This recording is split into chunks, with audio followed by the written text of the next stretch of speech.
Hello friends, welcome to commerce Keeda. हम लोग अपने इस वीडियो लेक्चर में डिस्कस करने वाले हैं नंबर सिस्टम के बारे में। नंबर सिस्टम के हम बेसिक कॉन्सेप्ट को डिस्कस करने जा रहे हैं, जैसे कि प्राइम नंबर क्या होता है, ओड नंबर क्या होता है, ठीक है, रियल नंबर क्या होता है। इसके बारे में हम लोग डिस्कस करेंगे इन डिटेल्स में। तो आइए स्टार्ट करते हैं।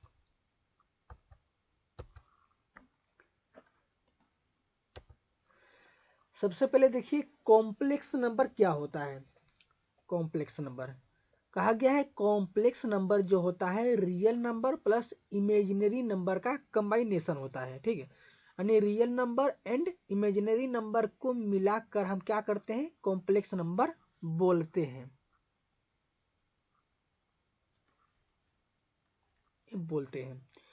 ओके। और रियल नंबर में देखिए क्या होता है, rational number and irrational number को इंक्लूड किया जाता है। तो कॉम्प्लेक्स नंबर मीन्स कि कोई नंबर है जो कि रियल नंबर है एंड इमेजिनरी नंबर है, उसको हम रियल नंबर कॉम्प्लेक्स नंबर कहेंगे। और रियल नंबर क्या होता है, जैसे ए हमारा क्या है, रियल नंबर है।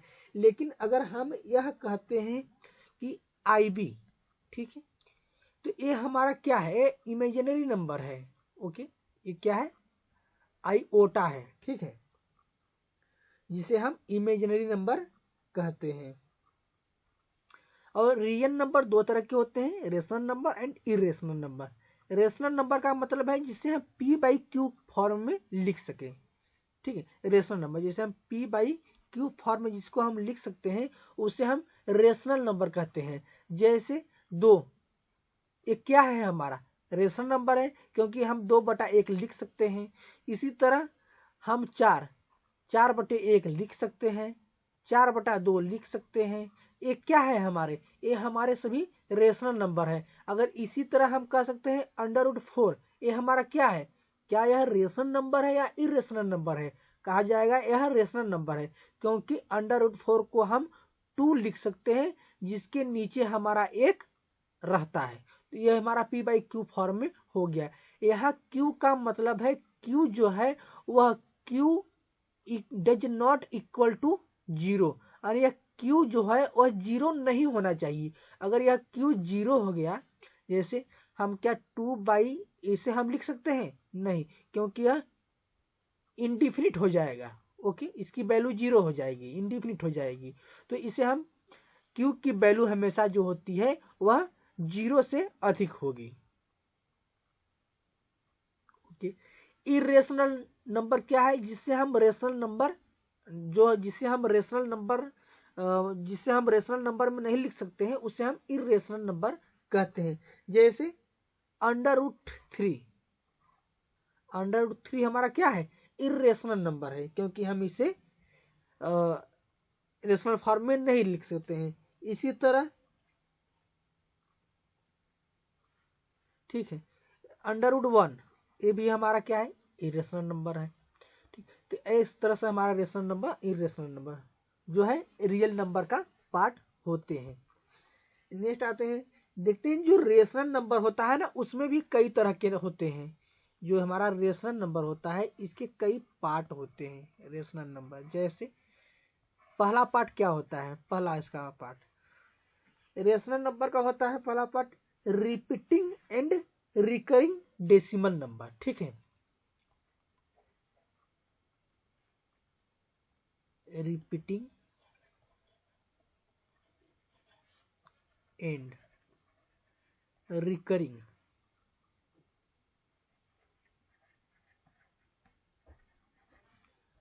Decimal number.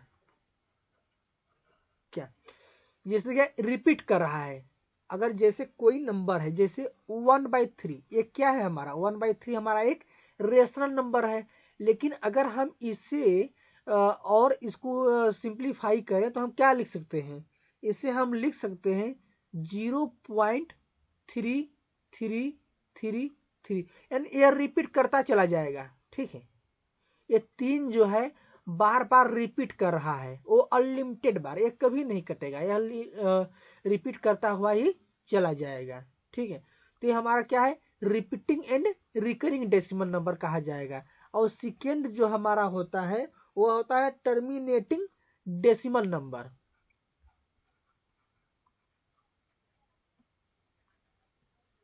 Terminating decimal number, ठीक, यह इसी का पार्ट होता है।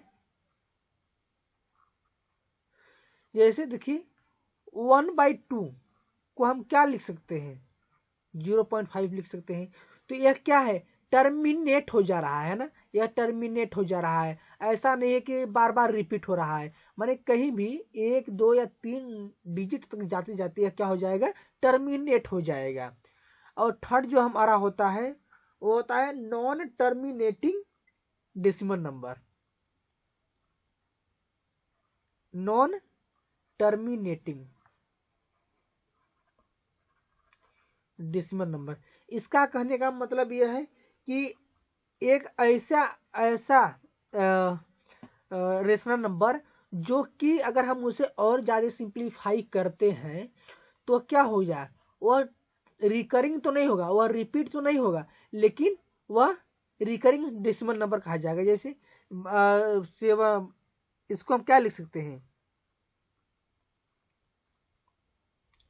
7×21 7 कम 7 और फिर ठीक है, ये ऐसा ही चला जाएगा, हमेशा बार बार अंक आएगा। एक माने कोई भी दशमलव के बाद कोई भी नंबर रिपीट नहीं होगा और यह टर्मिनेट भी नहीं होगा, यह बार बार अलग अलग नंबर आता चला जाएगा, अनलिमिटेड बार।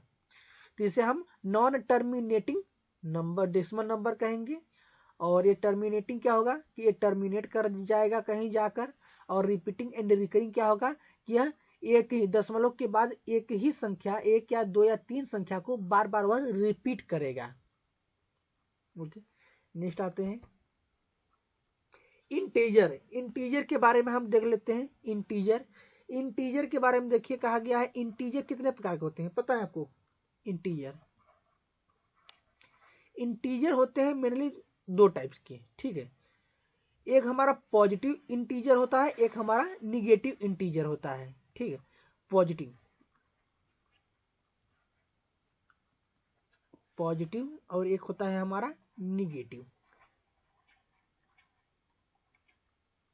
ओके, अब देखिए पॉजिटिव इंटीजर का मतलब कि 1 2 3 4 5 6 7 ऐसे ही हमारा क्या हो जाएगा, ये अनलिमिटेड चलता चला जाएगा। ये हमारे पॉजिटिव इंटीजर कहे जाते हैं। एक निगेटिव इंटीजर होता है जैसे -1 -2 -3 -4 -5, इसी तरह यह क्या हो जाएगा, चलता चला जाएगा। ये हमारे निगेटिव इंटीजर कहे जाते हैं। लेकिन जीरो जो होता है वो जीरो, यह ना ही पॉजिटिव इंटीजर कहा जाता है और ना ही निगेटिव इंटीजर होता है, ठीक है। आगे चलते हैं। आगे हमारा अब देखते हैं नेचुरल नंबर। नेचुरल नंबर क्या होता है, और जिसे हम फाइनाइट नंबर भी कहते हैं, काउंटेबल नंबर या पॉजिटिव इंटीजर्स के नाम से भी हम जानते हैं, ठीक है।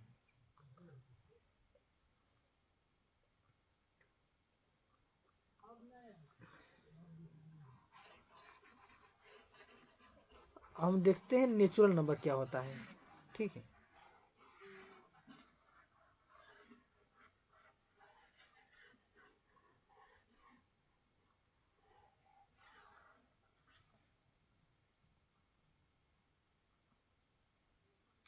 देखिए नेचुरल नंबर, नेचुरल नंबर को हम क्या कर सकते हैं, नेचुरल नंबर को हम काउंटेबल नंबर के नाम से जानते हैं।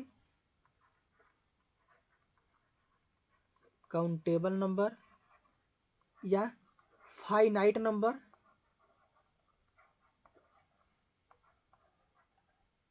या पॉजिटिव इंटीजर,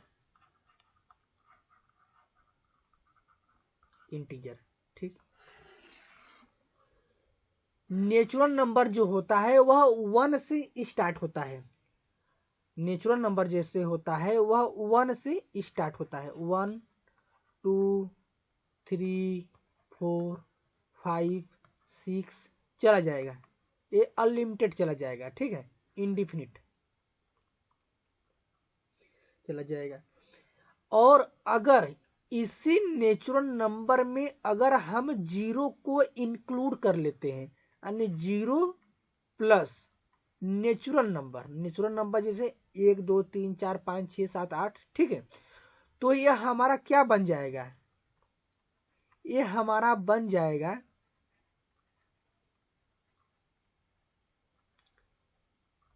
होल नंबर बन जाएगा, ठीक है, ये हमारा होल नंबर कहा जाएगा। नेचुरल नंबर में जब हम इंक्लूड कर लेते हैं जीरो को तो यह हमारा होल नंबर कहा जाता है। Zero is a part of whole number. Even number क्या होता है, अब बात आती है इवेन नंबर की। तो इवेन नंबर कहा गया है, इवेन नंबर वह नंबर होता है जो कि दो से पूरी तरह विभाजित हो जाता है।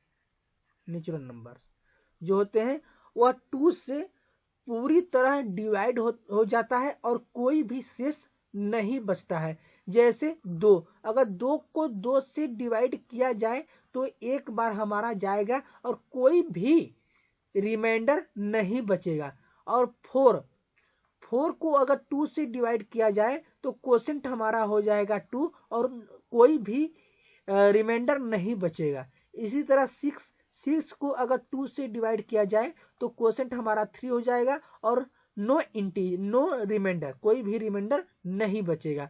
तो इसे हम इवेन नंबर कहते हैं, इसे हम क्या कहते हैं, इवेन नंबर कहते हैं। और जो इसका फॉर्मेट होता है 2n, एन का मतलब कोई भी हम ले सकते हैं। एन हमारा जो है पॉजिटिव इंटीजर हो सकता है या निगेटिव इंटीजर हो सकता है। ये हमारा क्या हो सकता है, या तो ये कोई भी पॉजिटिव इंटीजर हो सकता है या कोई भी निगेटिव इंटीजर हो सकता है।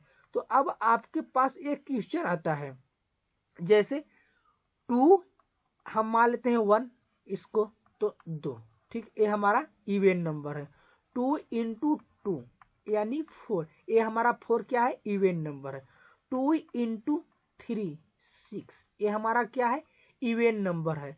और 2 इंटू -1 ये हमारा -2, ये भी हमारा क्या है, इवेन नंबर कहा जाएगा। यानी माइनस इंटीजर भी हमारे क्या कहे जाते हैं, इवेन नंबर हो सकते हैं। 2 इंटू -2 यानी -4, ये भी हमारा क्या है, ये भी हमारा इवेन नंबर है।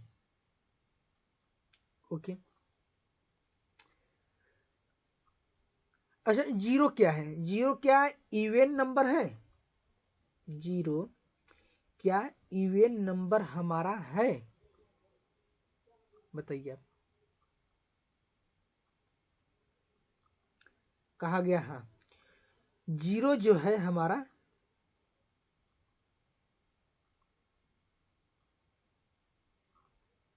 इवेन नंबर है, जीरो हमारा इवेन नंबर होता है। ओके,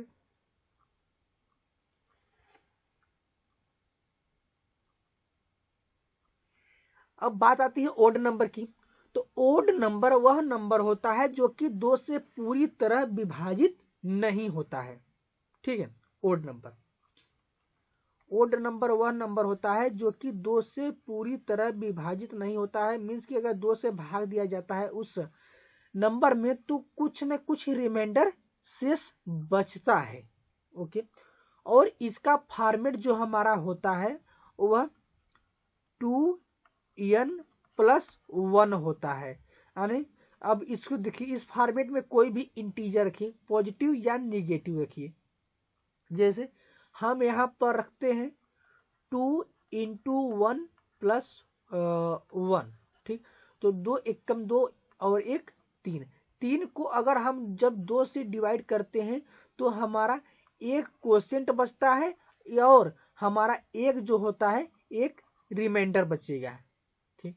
इसी तरह अगर 2 इंटू 2 प्लस 1 यानी ये हमारा क्या आ जाएगा, 5/2, तो हमारा 2 क्वोशेंट एंड 1 रिमाइंडर बचेगा, ठीक। अब बात आती है, चलिए हम कुछ इंटरेस्टिंग फैक्ट के ऊपर हम बात करते हैं। हम वन के बारे में जानना चाहते हैं। वन, वन क्या है? वन क्या है बताइए, वन क्या है? तो वन कहा गया, वन जो है पहला हमारा फर्स्ट ओड नंबर है हमारा, ठीक है। वन जो है हमारा फर्स्ट ओड नंबर कहा जाता है। ओके, और सेकेंड पॉइंट बताइए इसके बारे में कुछ। और वन ना ही पॉजिटिव ना ही निगेटिव इंटीजर है, नो पॉजिटिव, ठीक है, no positive and no negative integer, ठीक। थर्ड पॉइंट बताइए इसके बारे में कुछ। ये यूनिवर्सल को प्राइम नंबर होता है, यूनिवर्सल को प्राइम नंबर।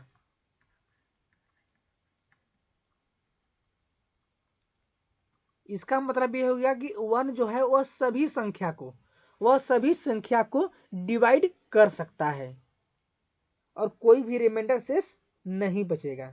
ओके, और वन जो है हमारा फर्स्ट नेचुरल नंबर भी है। क्या है वन? वन हमारा फर्स्ट नेचुरल नंबर है।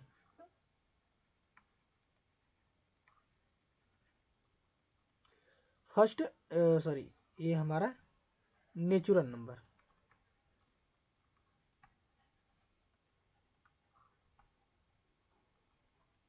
ओके, तो ये हमारे क्या है, एक के बारे में कुछ इंटरेस्टिंग फैक्ट हैं। ओके, नेक्स्ट आते हैं, हम प्राइम नंबर के बारे में जानते हैं। ठीक है, यहाँ पर प्राइम नंबर की बात हो रही है, तो प्राइम नंबर क्या होता है इसके बारे में हम जान लेते हैं। प्राइम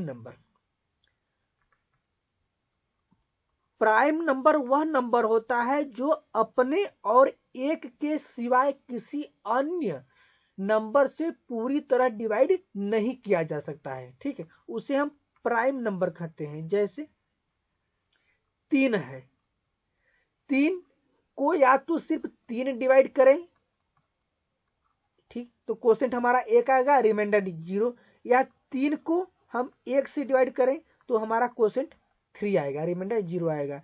और इसके बाद यह 3 को 2 से 2 डिवाइड नहीं कर सकता। यानी कोई भी ऐसा नंबर जो अपने और एक के सिवाय किसी अन्य नंबर से पूरी तरह विभाजित नहीं किया जा सकता है, उसे हम प्राइम नंबर कहते हैं। जैसे 5 क्या है? 5 एक प्राइम नंबर है, क्योंकि 5 अपने और एक के सिवाय किसी अन्य नंबर से डिवाइड नहीं किया जा सकता है। 7 इसी तरह 7 आता है, तो 7 को 7 या एक ही सिर्फ डिवाइड कर सकता है और अन्य कोई नंबर डिवाइड नहीं कर सकता है। और अगर अन्य कोई नंबर इसे डिवाइड करता है तो कुछ ना कुछ रिमाइंडर बचेगा। इसी तरह हमारा 11 हो गया, 11 भी क्या है? एक प्राइम नंबर है। 13 है हमारा प्राइम नंबर है। 17 हो गया, 19 हो गया। ठीक है, ये हमारे क्या है? ये हमारे प्राइम नंबर होते हैं। और 1 से 100 तक के बीच में, 1 से लेकर 100 तक के बीच में कुल टोटल कितने आते हैं? 25 प्राइम नंबर आते हैं। ठीक है, और 1 से लेकर 50 के बीच में 15 प्राइम नंबर आते हैं। एंड 50 से लेकर, या 51 से हम कह सकते हैं, 51 से लेकर 100 तक के बीच में 10 प्राइम नंबर आते हैं। ठीक है, और 1 से लेकर 100 तक के बीच में 25 प्राइम नंबर आते हैं। ये भी एग्जाम में कभी कभी पूछ लेता है, तो इसको भी आप याद कर लीजिएगा, माइंड में सेट कर लीजिएगा। ठीक है, अब बात आती है को प्राइम नंबर की। को प्राइम नंबर, यहां पर जैसे देखिए दो नंबर दिए गए हैं, 2 नंबर। ठीक है, 2 नंबर दिए गए हैं, और जैसे हम मान लेते हैं, एक ले लेते हैं हम 4 ले लेते हैं, और एक हमारा 5 ले लेते हैं। तो अब पूछा जाए यह कौन से नंबर है, तो कहा जाएगा यह को प्राइम नंबर है। को प्राइम नंबर का मतलब कि आप इनका HCF निकालिए, इसका आप मौसम निकालिए। तो मौसम क्या आएगा, इसका मौसम तो एक ही होगा।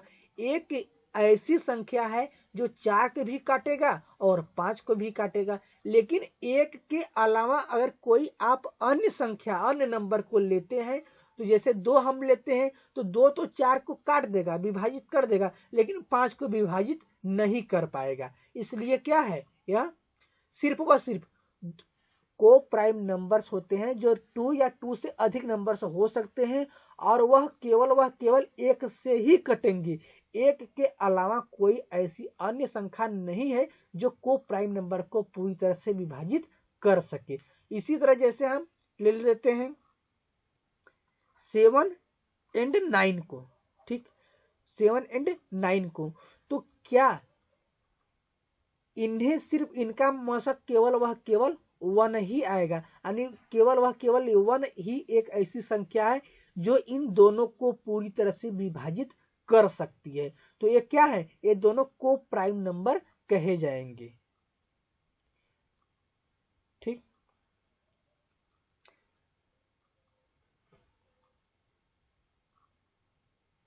अब बात आती है कंपोजिट नंबर की। ठीक है, कंपोजिट नंबर क्या होता है बताइए।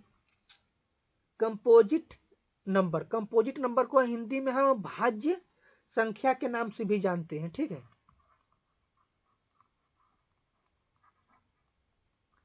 Composite number, okay, composite number को हम भाज्य संख्या कहते हैं, और यह वह नंबर होते हैं जिसके कम से कम 3 फैक्टर होते हैं। 3 फैक्टर का मतलब कि जैसे 6 हो गया 6, या हम ले लेते हैं 4 एंड 6 को। तो 4 को कौन कौन सी ऐसी संख्या है जो पूरी तरह से विभाजित कर सकती है, कहा गया इसको 1 से इसको विभाजित किया जा सकता है, 2 से विभाजित किया जा सकता है, एंड 4 खुद अपने आप को विभाजित कर लेगा।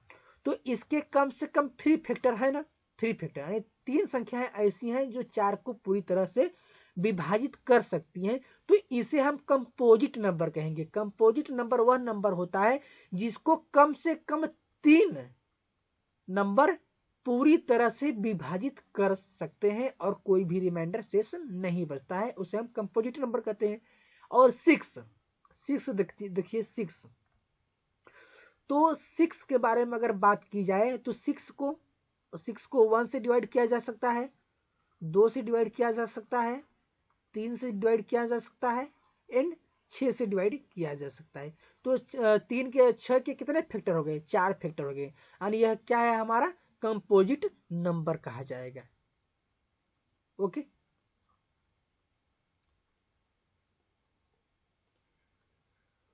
और आपको ठीक है, अगर आपसे कोई पूछे कि फर्स्ट कंपोजिट नंबर बताइए तो क्या बताएंगे, तो कहा गया 4 इज ए फर्स्ट, ठीक है, फर्स्ट कंपोजिट नंबर। ओके, और पहला अगर प्राइम नंबर पूछा जाए, फर्स्ट प्राइम नंबर, तो आप क्या बताएंगे, फर्स्ट प्राइम नंबर जो 3 है, 3 है, ये हमारा क्या है, फर्स्ट प्राइम नंबर है, प्राइम नंबर है। और जो 1 है ये फर्स्ट ओड नंबर है, ठीक है। और 0 जो हमारा है ये फर्स्ट इवन नंबर है, ठीक। तो इन सभी चीजों को आप लोग ध्यान में रखिएगा।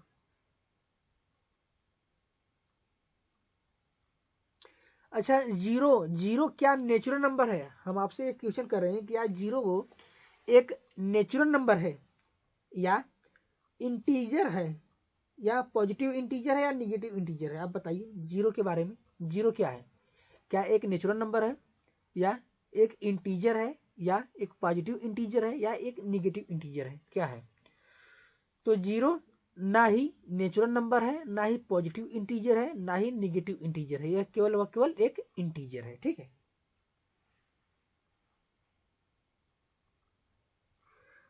एक हम आपसे एक सेंटेंस दे रहे हैं, every real number is a rational number. आप बताइए, एवरी रियल नंबर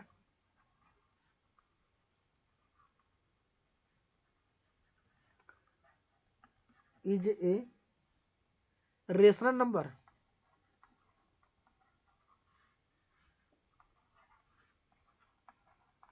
क्या यह सेंटेंस सही है? प्रत्येक रियल नंबर जो होता है वह एक रेशनल नंबर होता है। हमने क्या देखा है, कंपोजिट नंबर, जो हमारा कॉम्प्लेक्स नंबर होता है वह दो real number and imaginary number से मिलकर बना होता है। और रियल नंबर में एक हमारा होता है रेशनल नंबर, एक इरेशनल नंबर होता है। ठीक है, तो पूछ रहा है कि every real number, real number का मतलब यहाँ पर दोनों आ जा रहा है। यहाँ पर आ जा रहा है हमारा जो रेशनल नंबर होता है एंड इरेशनल नंबर, ये दोनों आ जा रहे हैं। तो रेशनल नंबर को हम p/q फॉर्म में लिखते हैं, जैसे हमारा 2 हो गया। ठीक, तो 2 तो हमारा रेशनल नंबर है, लेकिन अंडर रूट 2 ये क्या है हमारा, क्या ये रियल नंबर है या रेशनल नंबर है? 2 क्या है जो रेशनल नंबर है? अंडर रूट 3 ये क्या है? अंडर रूट 1 ये क्या है? अंडर रूट 5 ये क्या है? बताइए, ये क्या है? ये हमारे इरेशनल नंबर हैं। ठीक, तो ये सेंटेंस गलत है कि प्रत्येक रियल नंबर हमारा जो होता है रेशनल नंबर होता है, एक गलत है। नहीं, रेशनल नंबर हमारा अलग होता है और इरेशनल नंबर हमारा, इसलिए प्रत्येक रियल नंबर जो होता है रेशनल नंबर नहीं होता है। ये हमारा सेंटेंस गलत है।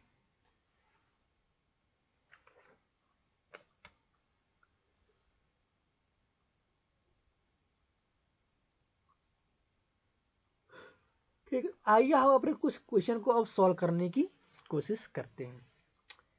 यहाँ देखिए, पहला क्वेश्चन हमारा स्टार्ट हो रहा है डिविजिबिलिटी से। ठीक है, डिविजिबल, तो डिविजिबिलिटी रूल के बारे में तो हमने आपको कुछ अभी बताया नहीं है, तो आइए उसके बारे में पहले जान लेते हैं, डिविजिबिलिटी रूल के बारे में कि डिविजिबिलिटी रूल क्या कहता है। ठीक है, तो यहीं पर हम डिस्कस कर लेते हैं।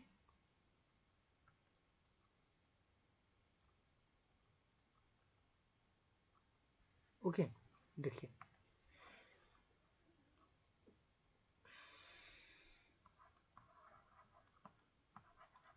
डिविजिबिलिटी रूल,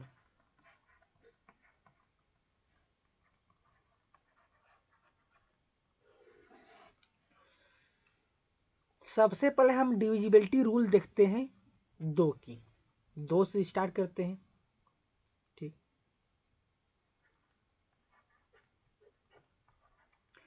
कोई भी नंबर 2 से कब डिवाइड माना जाएगा? जैसे हमने एक नंबर दिया, ठीक है, 1 2 3 4 5 6 7 8, क्या यह नंबर, ये एक ही नंबर है, ठीक है, ठीक है, ये नंबर लिखा गया है, क्या यह नंबर 2 से पूरी तरह डिविजिबल है?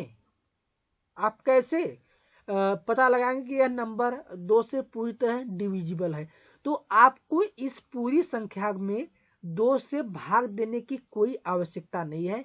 आप केवल लास्ट डिजिट उठा लीजिए, यूनिट डिजिट इसका, और इसमें आप 2 से भाग दीजिए। अगर यह पूरी तरह से डिविजिबल होगा तो यह पूरी संख्या 2 से डिविजिबल होगी। 2 चौके 8, यानी इसका ये पूरी तरह से डिविजिबल है, क्योंकि 8 को अगर 2 से हम डिवाइड करते हैं तो कोई भी रिमाइंडर शेष नहीं बच रहा है। इसका मतलब यह पूरी संख्या क्या है, 2 से डिविजिबल है। तो 2 से डिविजिबल होने के लिए आप किसी भी नंबर का लास्ट डिजिट 2 से डिवाइड करिए। अगर वह डिजिट पूरी तरह 2 से डिवाइड हो जाता है तो वह 2 से डिविजिबल माना जाएगा। इसी तरह 4 से डिविजिबल की हम बात करते हैं। 4 से अब इसी संख्या को हम ले लें, क्या यह संख्या 4 से डिविजिबल है? आप बताइए। चलिए हम अलग नंबर लेते हैं, 1 2 4 7 8। क्या यह नंबर 4 से डिविजिबल है? तो आपको इस पूरी संख्या में 4 से भाग देने की कोई आवश्यकता नहीं है, केवल लास्ट के 2 डिजिट ले लीजिए और इसको आप 4 से डिवाइड कर दीजिए। तो देखिए क्या यह 4 से डिविजिबल है? तो 4 और यहाँ क्या होगा 3।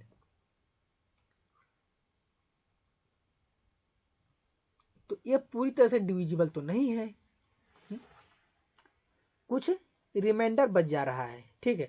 तो यह डिविजिबल नहीं है। तो हमने क्या किया, हमने लास्ट के 2 डिजिट को डिवाइड किया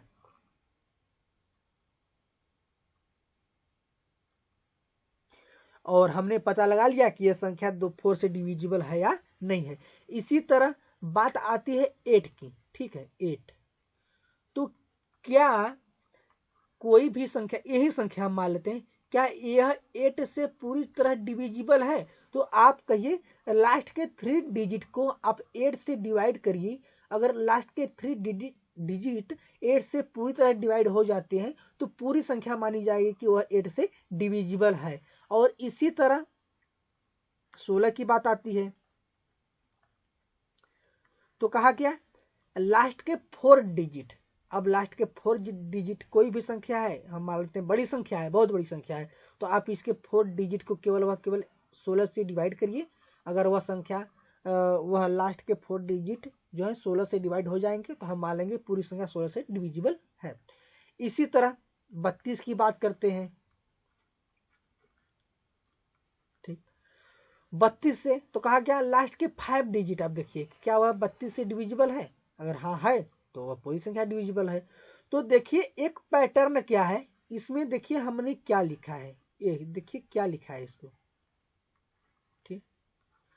तो अगर आपके पास 4 आ रहा है तो आप देखिए 4 कैसे बना है, 4 कैसे बना है। तो हम कहेंगे अब 2 इंटू 2 से बना है, यानी 2 2 बार है तो 2 डिजिट हम देखेंगे। 8 कैसे बना है, 2 इंटू 2 इंटू 2 से बना है तो 3 डिजिट हम देखेंगे। 4 कैसे बना है, 2 इंटू 2 इंटू 2 इंटू 2 से बना है तो लास्ट के 4 डिजिट को हम देखेंगे। इसी तरह हम 2n, यहाँ पर n आ जाएगा, ठीक है। तो यहाँ पर कुछ भी आ सकता है। तो हम क्या देखेंगे, n टाइम देखेंगे, n डिजिट, ठीक है। हम देखेंगे क्या n डिजिट है, जो n डिजिट उस संख्या का n डिजिट क्या n से पूरी इस वाले से पूरी तरह डिविजिबल है। अगर डिविजिबल है तो हाँ डिविजिबल है। अब बात आती है 5 की, ठीक है 5 की हम बात कर लेते हैं। तो 5 के लिए देखिए सेम कॉन्सेप्ट 5 के लिए भी है। 5 कोई भी संख्या अगर उसका लास्ट डिजिट 5 से डिविजिबल है तो वह संख्या 5 से डिविजिबल होगी। अगर 5 इंटू 2 25, ठीक। कोई भी संख्या जिसका लास्ट 2 डिजिट अगर 25 से डिविजिबल है तो पूरी की पूरी संख्या 25 से डिविजिबल मानी जाएगी। अगर इसी तरह हम कहते हैं बात 3, ठीक है 5 के घात 3 कर देते हैं यानी 125। कोई भी संख्या 125 से पूरी तरह डिविजिबल मानी जाएगी अगर उसका लास्ट 3 डिजिट 125 से पूरी तरह डिविजिबल होगा, ठीक है। तो आगे भी हम इसी तरह देख लेंगे। इसी तरह बात आती है 10 की। 10 तो कहा गया अगर कोई भी संख्या का लास्ट डिजिट अगर 0 होगा तो वह पूरी तरह से 10 से डिविजिबल मानी जाएगी। और बात करते हैं 2 यानी 100 की बात करते हैं। अगर किसी भी संख्या का लास्ट 2 डिजिट 0 है तो वह संख्या क्या है, 100 से पूरी तरह डिविजिबल है। अगर कोई भी संख्या है अगर 3, ठीक ये नहीं है, ये 1000 से हो गया। तो कहा गया अगर कोई भी संख्या है जिसका लास्ट 3 डिजिट 0 है तो वह संख्या 1000 से पूरी तरह डिविजिबल मानी जाएगी, ठीक। अब बात हम करते हैं 6 की। 6 कहा गया कोई भी संख्या 6 अगर 2 एंड 3 से डिविजिबल होगी तो वह 6 से भी डिविजिबल होगी। ठीक है, जैसे 12 हम ले लेते हैं, सिंपल सा एग्जांपल 12 जो है वह 2 से भी डिविजिबल है, 3 से भी डिविजिबल है, इसका मतलब यह 6 से भी डिविजिबल है। ठीक, 18 2 से भी डिविजिबल है, 3 से भी डिविजिबल है, तो क्या माना जाएगा, यह 6 से भी डिविजिबल है। ओके, लेकिन मोस्ट इंपॉर्टेंट कि 3 वाला हमारा है, कोई भी संख्या 3 से डिविजिबल कब मानी जाएगी, कोई भी संख्या 3 से डिविजिबल कब मानी जाएगी, कहा गया बहुत ही सिंपल रूल है, बहुत ही सिंपल रूल है। कोई भी संख्या आपके पास है, जैसे 1 2 3 4, अगर आपसे कोई यह पूछे कि इसका बताइए कि यह संख्या 3 से डिविजिबल है, तो आप सिंपली बता सकते हैं कि यह संख्या 3 से डिविजिबल है without dividing this number by 3।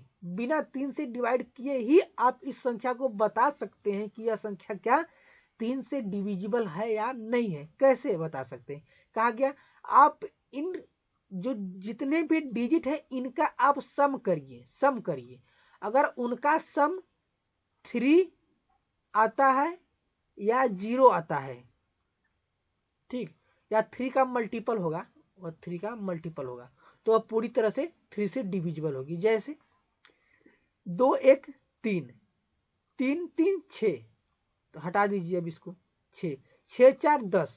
अब 10 को हम क्या लिख सकते हैं, 10 को हम लिख सकते हैं 1 + 0, यानी इसका आप डिजिटल सम करिए ना, इसका आप डिजिटल सम करिए तो ये हमारा 1 आ जाएगा। तो 1 हमारा क्या है, 1 क्या 3 से डिवाइड होगा, नहीं होगा, तो यह संख्या भी 3 से डिवाइड नहीं होगी। लेकिन अगर हम बात करते हैं 1 और 2, क्या यह 3 से डिवाइड है, तो आप इसका डिजिटल सम करिए, 1 1 + 2 = 3, और 3 को 3 से डिवाइड करिए, तो हाँ ये डिविजिबल है। इसी तरह आप बात करिए 1 2 3, क्या यह संख्या 3 से डिविजिबल है, कहा गया 1 एंड 2 = 3, 3 + 3 = 6, और 6 को हम क्या कर सकते हैं 3 से डिवाइड कर देंगे। ठीक है, तो क्वोशिएंट हमारा 2 आ जाएगा और रिमाइंडर कोई भी नहीं बचेगा। तो ये हमारा क्या है, यह 3 से पूरी तरह डिविजिबल है। और ठीक इसी तरह का रूल फॉलो करता है हमारा 9 के केस में। 9 है, कोई भी संख्या अगर दी गई है, तो अगर आपसे कोई पूछ रहा है कि यह संख्या है 1 2 3 4 5, ठीक, यह संख्या है, क्या यह संख्या 9 से डिविजिबल है, तो बिना आप इस संख्या को 9 से डिवाइड किए हुए आप बता सकते हैं कि यह 9 से डिवाइड है या नहीं है। तो देखिए, तो आप इनका डिजिटल सम करिए, अगर इनका डिजिटल सम 0 या 9 का मल्टीपल आता है तो वह संख्या 9 से पूरी तरह से डिविजिबल है। करिए 1 2 1 3 3 3 6 6 4 10, अब 10 हो गया यहाँ तक, ठीक है, 10 आ गया। तो 10 को हम क्या लिख सकते हैं, 10 का डिजिटल सम करेंगे तो 1 आ जाएगा, और 1 को इसमें आप जोड़ दीजिए, कितना आ जाएगा, ये हमारा आ जाएगा 6। तो क्या 6 9 से डिविजिबल है, कहा गया नहीं, 6 9 से डिविजिबल नहीं है, इसका मतलब यह पूरी संख्या 9 से डिविजिबल नहीं है। और अगर इस संख्या को 9 से डिवाइड किया जाएगा तो 6 रिमाइंडर बचेगा, ये हमारा क्या बचेगा, शेषफल हमारा 6 बचेगा। और 3 के केस में जितना भी ये हमारे, जैसे यहाँ पर 1 आया था ना, तो एक शेषफल यहाँ 1 बचेगा। तो हमने क्या देख लिया, 2 4 8 16 32 का देख लिया, 5 25 125 10 100 1000 का डिविजिबल देख लिया।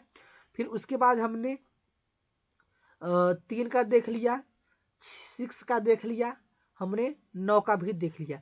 अब बचता है हमारा 7 का, ठीक है, 7 के बारे में ये जान लेते हैं। यहाँ पर 7, कोई भी संख्या 7 से डिविजिबल कब मानी जाएगी, कहा गया जैसे आपके पास एक संख्या है 12 36, अब आपसे कोई पूछ रहा है क्या यह संख्या 7 से डिविजिबल है, तो आपको 7 से डिवाइड करने की यहाँ पर कोई आवश्यकता नहीं है। क्यों नहीं है? तो कहा गया आप जो ये लास्ट डिजिट है इसका आप डबल करिए, इसका इस लास्ट डिजिट का जो लास्ट ए है इसका आप डबल करिए और यहाँ पर लिखिए 6 दूनी 12। ठीक, अब जो लास्ट की 8 डिजिट है इनमें से लेस कर दीजिए, 1 1 1 यहाँ आ गया। अब फिर इसका आप डबल करिए, तो डबल इसका डबल कितना आएगा, 1 का डबल।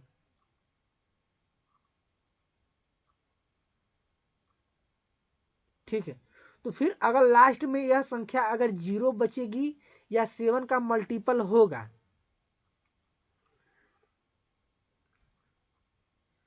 तो इसका डबल क्या आ जाएगा, 1 ही होगा, तो ये हमारा 10 हो जाएगा।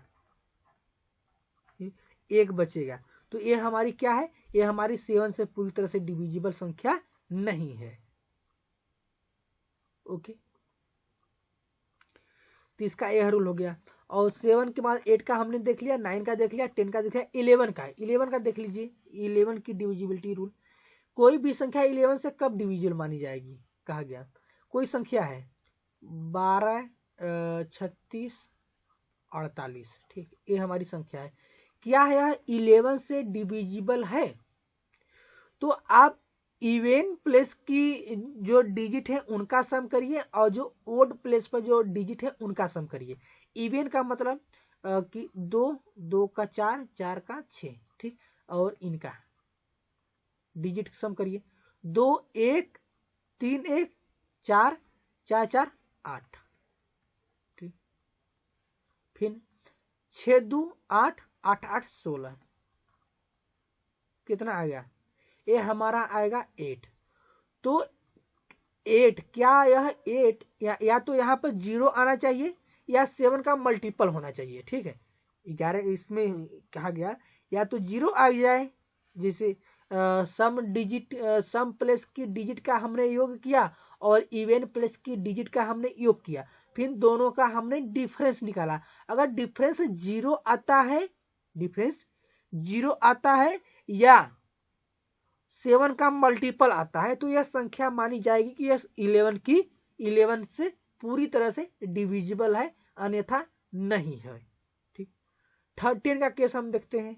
13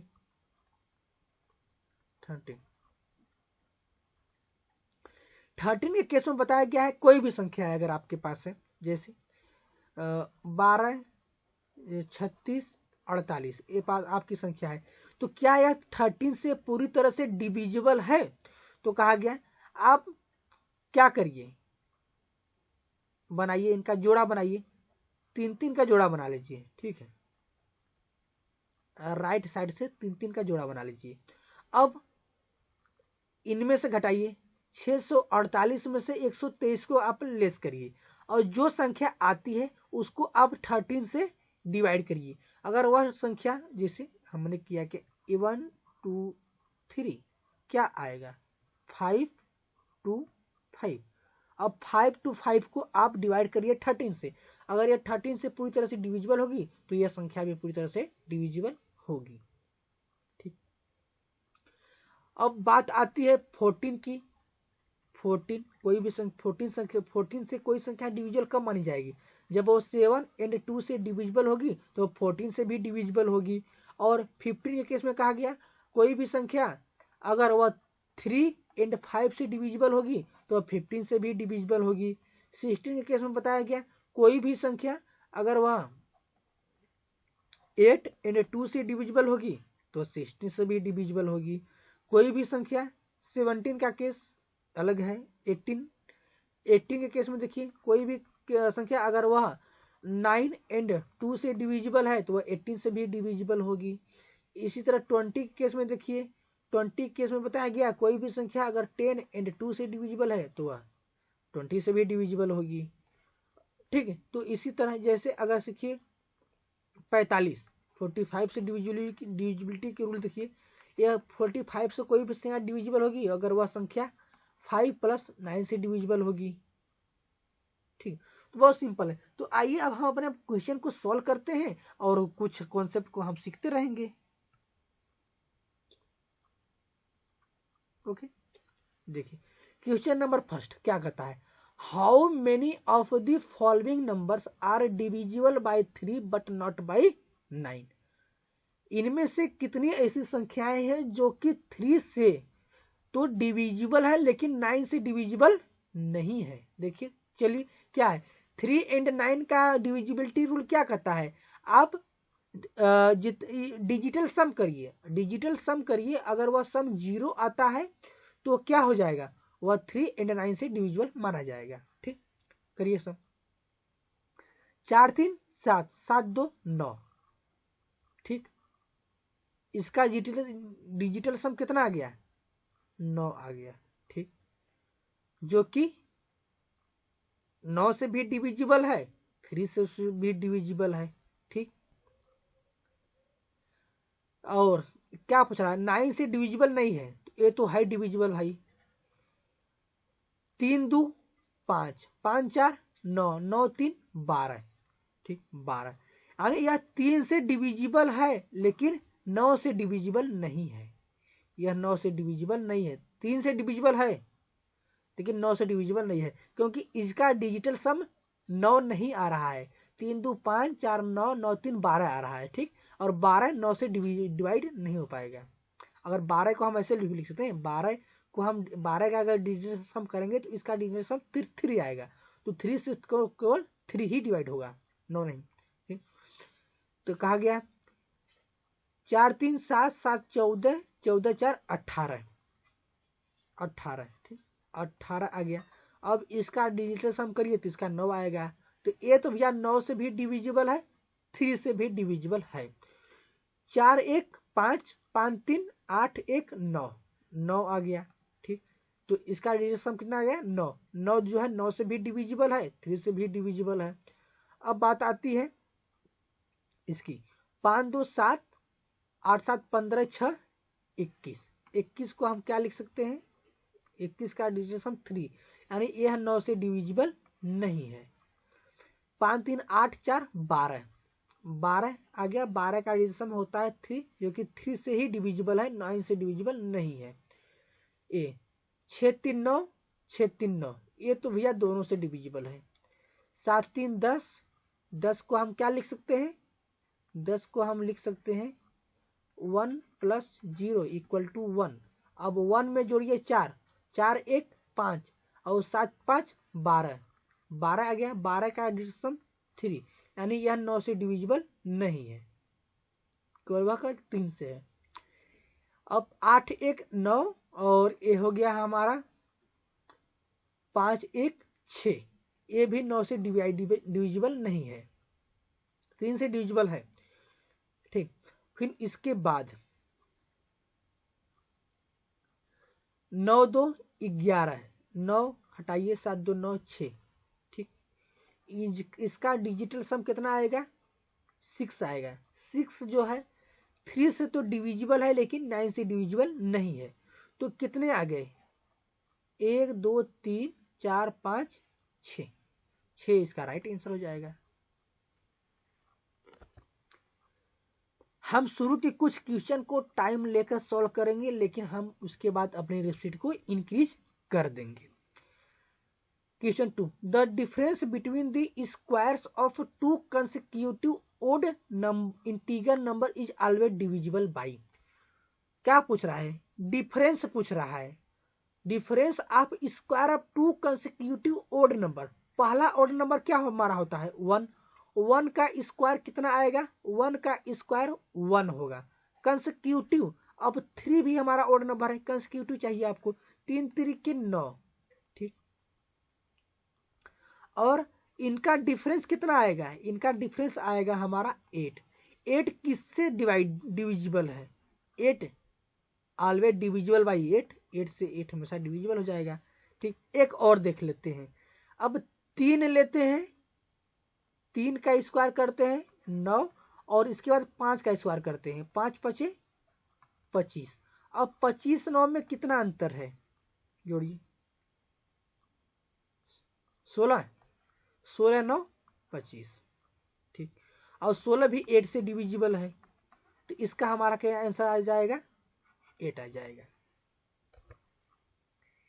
if P and Q are the 2 digits of the numbers, ठीक, ये नंबर दिया गया, such that this number is divisible by 80, then P plus Q is equal to, यहाँ दिया गया है 65 3PQ नंबर है, और यह जो नंबर है यह पूरी तरह से 80 से डिविजिबल है। तो 80 की डिविजिबिलिटी रूल क्या होगी, 80 की डिविजिबिलिटी रूल होगी अगर कोई भी संख्या 10 और 8 से पूरी तरह, या हम यह भी कह सकते हैं 16 25 80, ठीक है, 16 बना देते हैं, ठीक, एक 10 हम ले लेते हैं, 8 ले लेते हैं, ठीक, कोई दिक्कत नहीं, 10 8, कोई भी संख्या अगर वह 10 से और 8 से डिविजिबल है, इसका मतलब वह 80 से भी डिविजिबल है। तो 10 की डिविजिबिलिटी रूल क्या हमने देखा कि कोई भी संख्या जिसका लास्ट डिजिट 0 होगी वह 10 से पूरी तरह डिविजिबल होगा। इसका मतलब यह कि यह जो Q है इसके स्थान पर 0 होगा, यस और नो, यस, तभी तो वह 10 से डिवाइड होगा ना, ये पूरी संख्या। अब P के जगह क्या होना चाहिए, तो 8 की डिविजिबिलिटी रूल क्या है, आप बताइए 8 की डिविजिबिलिटी रूल क्या है।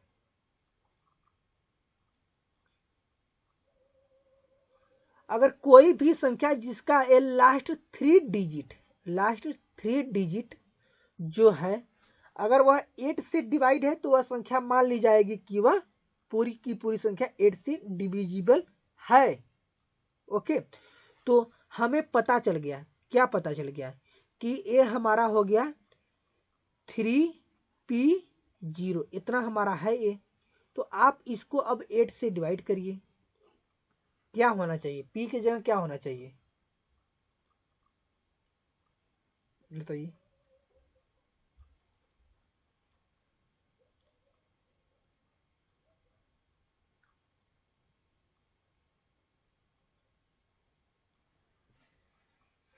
अब इसको और अच्छे से आप सॉल्व कर सकते हैं। अगर हम इसको हम क्या क्या लिख सकते हैं, इसको हम लिख सकते हैं 300 प्लस 10P प्लस 0, यही तो है ना 3P0। ओके,